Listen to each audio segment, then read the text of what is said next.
Progress report 2, March 4th. I had a test today.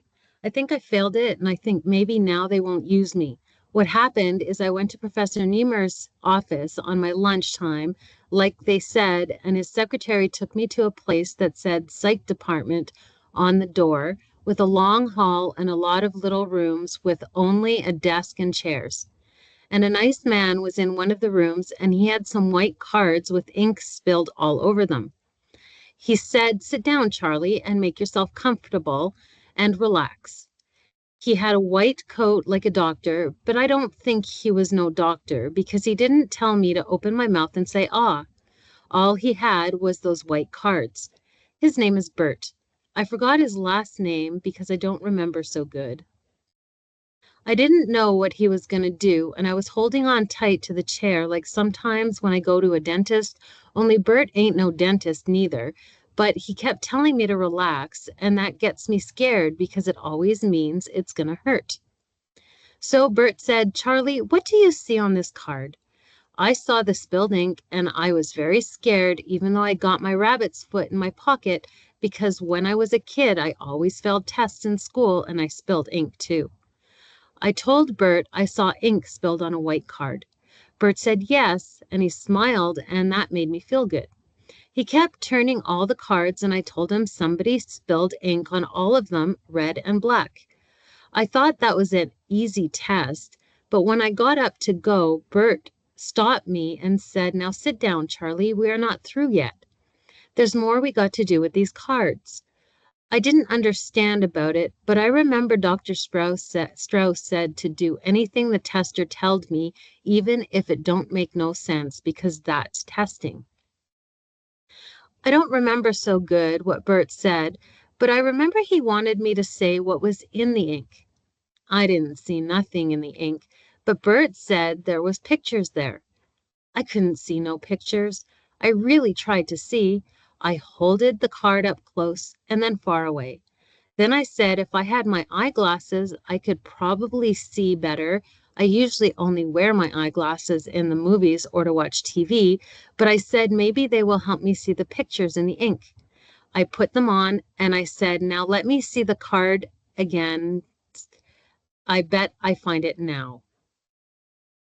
I tried hard, but I still couldn't find the pictures. I only saw the ink. I told Bert maybe I needed new glasses. He wrote something down on a paper, and I got scared of failing the test. So I told him it was a very nice picture of ink with pretty points all around the edges, but he shook his head so that wasn't it neither. I asked him if other people saw things in the ink, and he said yes, they imagined pictures in the ink blot. He told me the ink on the card was called ink blot. Bert is very nice, and he tasks slow like Miss Kinnian does in her class where I go to learn reading for slow adults. He explained me it was a raw shock test. He said people see things in the ink. I said, "Show me where." He didn't show me. He just kept saying, "Think, imagine there's something on the card." I told him I imagine an ink blot.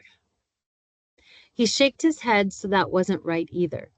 He said, "What does it remind you of? Pretend it's something." I closed my eyes for a long time to pretend, and then I said I pretend a bottle of ink spilled all over a white card. And that's when the point on his pencil broke, and then we got up and went out. I don't think I passed the raw shock test. 3D progress report, March 5th. Dr. Strauss and Professor Niemer say it don't matter about the ink on the cards. I told them I didn't spill the ink on them, and I couldn't see anything in the ink. They said maybe they will still use me. I told Dr. Strauss that Miss Kinnian never gave me tests like that, only writing and reading. He said Miss Kinnian told him I was her bestest pupil in the Beekman School for Retarded Adults, and I tried the hardest because I really wanted to learn. I wanted it more even than people who are smarter even than me. Dr. Strauss asked me, "How come you went to the Beekman School all by yourself, Charlie? How did you find out about it?" I said I don't remember. Professor Niemer said, "Why did you want to learn to read and spell in the first place?" I told him because all my life I wanted to be smart and not dumb, and my mom always told me to try and learn, just like Miss Kinnian tells me, but it's very hard to be smart, and even when I learn something in Miss Kinnian's class at the school, I forget a lot. Dr. Strauss wrote some things on a piece of paper, and Professor Niemer talked to me very serious. He said, "You know, Charlie, we are not sure how this experiment will work on people because we only tried it up to now on animals." I said that's what Miss Kinnian told me, but I don't even care if it hurts or anything because I'm strong and I will work hard. I want to get smart if they will let me. They said they got to get permission from my family, but my Uncle Herman, who used to take care of me, is dead, and I don't remember about my family. I didn't see my mother or father or my little sister Norma for a long, long, long time. Maybe they're dead too. Dr. Strauss asked me where they used to live. I think in Brooklyn. He said they will see if maybe they can find them. I hope I don't have to write too much of these progress reports because it takes a long time and I get to sleep very late and I'm tired at work in the morning. Gimpy hollered at me because I dropped a tray full of rolls I was carrying over to the oven. They got dirty and he had to wipe them off before he put them in to bake. Gimpy hollers at me all the time when I do something wrong, but he really likes me because he's my friend. Boy, if I get smart, won't he be surprised? Progress Report 4, March 6th. I had more crazy tests today in case they use me. That same place, but a different little testing room. The nice lady who gave it to me told me the name, and I asked her, "How do you spell it so I can write it down right in my progress report?" Thematic apperception test. I don't know the first two words, but I know what test means. You got to pass it or you get bad marks. This test looked easy because I could see the pictures. Only this time she didn't want me to tell what I saw in the pictures. That mixed me up. I told her yesterday. Bert said I should tell what I saw in the ink. She said that don't make a difference because this test is something else. Now you got to make up stories about the people in the pictures. I said, how can I tell stories about people I don't know? She said, make believe, but I told her that's lies. I never tell lies anymore because when I was a kid, I made up lies and always got hit. I got a picture in my wallet of me and Norma and Uncle Herman, who got me the job to be janitor at Dormer's Bakery before he died.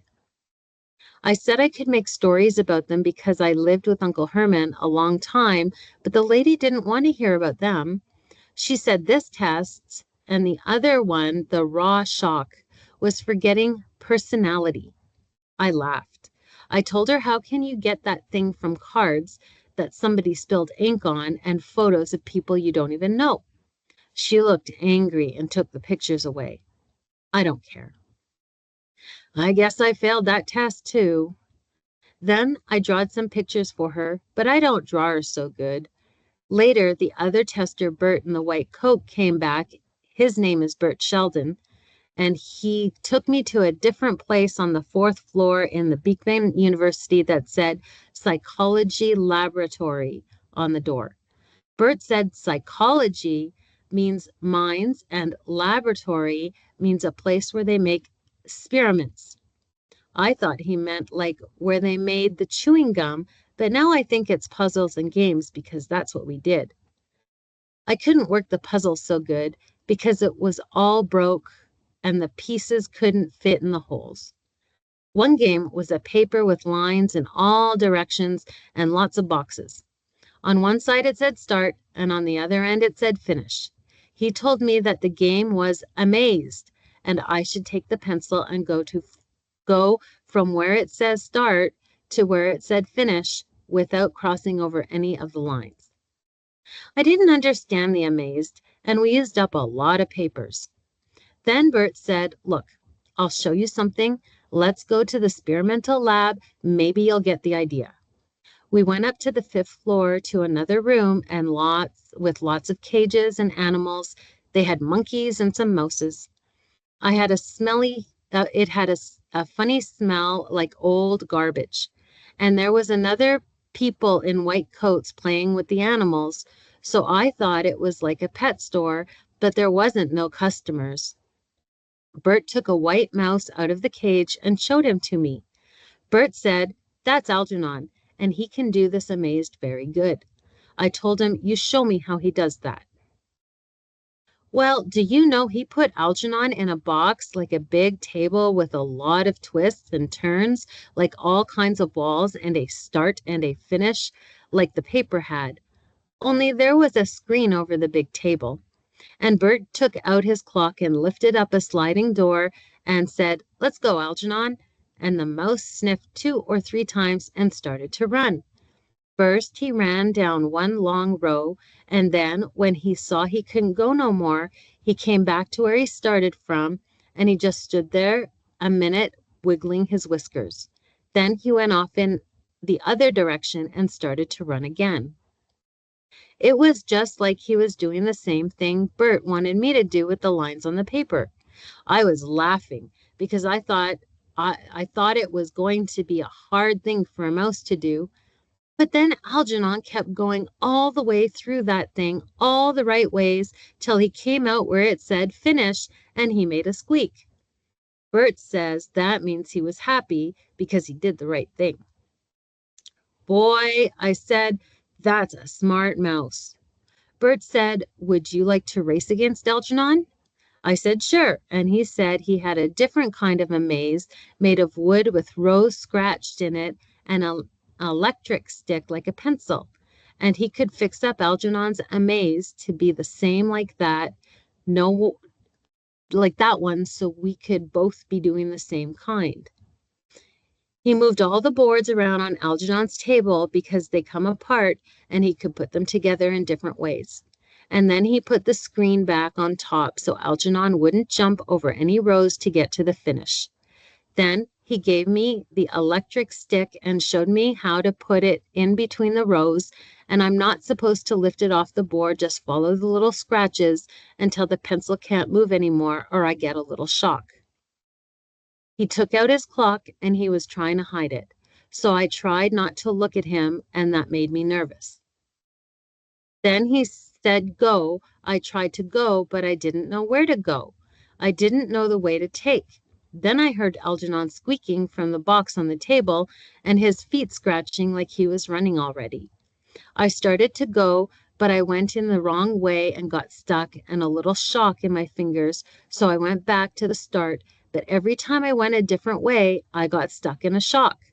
It didn't hurt or anything, just made me jump a little, and Bert said it was to show me I did the wrong thing. I was halfway on the board when I heard Algernon squeak like he was happy again, and that means he won the race. And the other 10 times we did it over, Algernon won every time because I couldn't find the right rows to get to where it says finish. I didn't feel bad because I watched Algernon and I learned how to finish the amaze even if it takes me a long time. I didn't know mice were so smart. Progress Report 5, March 6th. They found my sister Norma, who lives with my mother in Brooklyn, and she gave permission for the operation. So they're going to use me. I'm so excited I can hardly write it down. But then Professor Niemer and Dr. Strauss had an argument about it first. I was sitting in Professor Niemer's office when Dr. Strauss and Bert Selden came in. Professor Niemer was worried about using me, but Dr. Strauss told him I looked like the best one they tested so far.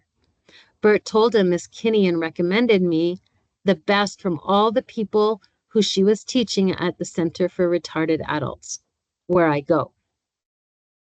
Dr. Strauss said I had something that was very good. He said I had a good motivation. I never even knowed I had that. I felt good when he said not everybody with an IQ of 68 had that thing like I had it. I don't know what it is or where I got it, but he said Algernon had it too. Algernon's motivation is the cheese they put in his box. But it can't be only that because I didn't have no cheese this week. Professor Niemer was worried about my IQ getting too high from mine that was too low and I would get sick from it. And Dr. Strauss told Professor Niemer something I didn't understand, so while they was talking, I wrote down some of the words in my notebook for keeping my progress reports. He said, Harold, that's Professor Niemer's first name, I know. Charlie is not what you had in mind as the first of your new breed of intellect. Couldn't get the word Superman. But most people of his low went are host and unco-op. They are usually dull and apathetic and hard to reach. Charlie has a good nature and he's interested and eager to please. Then Professor Niemer said, remember, he will be the first human being ever to have his intelligence increased by surgery. Dr. Strauss said that's exactly what I meant. Where will we find another retarded adult with this tremendous motivation to learn? Look how well he has learned to read and write for his low mental age. A tremendous achievement. I didn't get all the words, and they were talking too fast, but it sounded like Dr. Strauss and Bert was on my side, and Professor Niemer wasn't. Bert kept saying Alice Kinnian feels he has an overwhelming desire to learn. He actually begged to be used. And that's true because I wanted to be smart. Dr. Strauss got up and walked around and said, I say we use Charlie. And Bert nodded. Professor Niemer scratched his head and rubbed his nose with his thumb and said, maybe you're right. We will use Charlie, but we've got to make him understand that a lot of things can go wrong with the experiment. When he said that, I got so happy and excited, I jumped up and shook his hand for being so good to me. I think he got scared when I did that. He said, Charlie, we worked on this for a long time, but only on animals like Algernon. We are sure there's no physical danger for you, but there are other things we can't tell until we try it. I want you to understand this might fail and then nothing would happen at all. Or it might even succeed temporarily and leave you worse off than you are now. Do you understand what that means? If that happens, we will have to send you back to the Warren State Home to live. I said I didn't care because I ain't afraid of nothing. I'm very strong and I always do good, and beside, I got my lucky rabbit's foot and I never braked a mirror in my life. I dropped some dishes once, but that don't count for bad luck. Then Dr. Strauss and Charlie even if this fails, you're making a great contribution to science. This experiment has been successful on lots of animals, but it's never been tried on a human being. You will be the first. I told him, thanks, Doc. You won't be sorry for giving me my second chance, like Miss Kinnian says. And I mean it like I told him. After the operation, I'm going to try to be smart. I'm going to try awful hard. Progress report 6th, March 8th. I'm scared. Lots of people who work at the college and the people at the medical school came to wish me luck. Bert, the tester, brought me some flowers he said were from people at the psych department. He wished me luck. I hope I have luck. I got my rabbit's foot and my lucky penny in my horseshoe. Dr. Strauss said, don't be so superstitious, Charlie. This is science. I don't know what science is, but they all keep saying it, so maybe it's something that helps you have good luck.